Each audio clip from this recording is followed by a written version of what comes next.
प्रश्न पहिला, काय करावे बरे? कबीरला प्राणीशास्त्र विषयाचा प्राध्यापक व्हायचे आहे. त्यासाठी त्याने आतापासून काय तयारी करावी? उत्तर, कबीरने प्राणीशास्त्र विषयाचा चांगला अभ्यास करावा. प्राण्याविषयी माहिती गोळा करावी, पुस्तके वाचावीत आणि उच्च शिक्षण घेण्यासाठी तयारी करावी. प्रश्न दुसरा, जरा डोके चालवा. अ. सायकल चालवायला शिकण्यापूर्वी आपल्यात इतर कोणकोणती कौशल्ये विकसित झालेली असतात? उत्तर, चालणे, संतुलन राखणे, हातपायांचा समन्वय ठेवणे ही कौशल्ये विकसित झालेली असतात. आ. सुमनला पुढे स्वतःचे हॉटेल चालवायचे आहे. तिच्या पुढील जीवनातील कामात ती आता शिकत असलेली कोणती कौशल्ये तिला उपयोगी पडणार आहेत? उत्तर, स्वयंपाक करणे, लोकांशी नीट बोलणे, गणित व हिशोब ठेवणे, स्वच्छता राखणे ही कौशल्ये उपयोगी पडतील. प्रश्न तिसरा, पुढील प्रश्नांची उत्तरे लिहा. अ. आनुवंशिकता म्हणजे काय?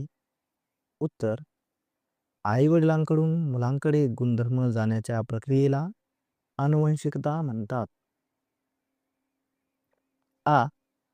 बालवर्गातील मुले व पाचवीच्या विद्यार्थी यांच्यात दिसणारे फरक सांगा. उत्तर, बालवर्गातील मुले लहान असतात व त्यांची समज कमी असते. पाचवीचा विद्यार्थी मोठा असतो, जास्त समज असते व अधिक कौशल्य विकसित झालेली असतात. ई. जन्मापासून प्रौढावस्थेपर्यंत आपल्यात कोणकोणते बदल होतात? उत्तर, उंची व वजन वाढते, शरीर मजबूत होते, विचार करण्याची क्षमता व कौशल्य वाढतात. ई. तुम्ही आत्मसात केलेली कोणतीही 3 कौशल्ये लिहा. उत्तर, वाचन, लेखन, सायकल चालवणे. उ. शारीरिक वाढ कशाला म्हणतात? उत्तर, शरीराची उंची, वजन व आकार वाढण्याच्या प्रक्रियेला शारीरिक वाढ म्हणतात.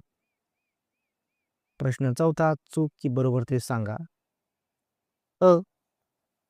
नव्याने शिकलेली कामे बाळ हळूहळू न चुकता करू लागते.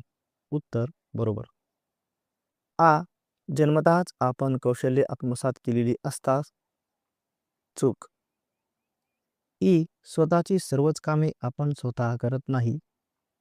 बरोबर. ई. जन्मापासून वृद्धावस्थेपर्यंत आपली उंची वाढत राहते. चूक.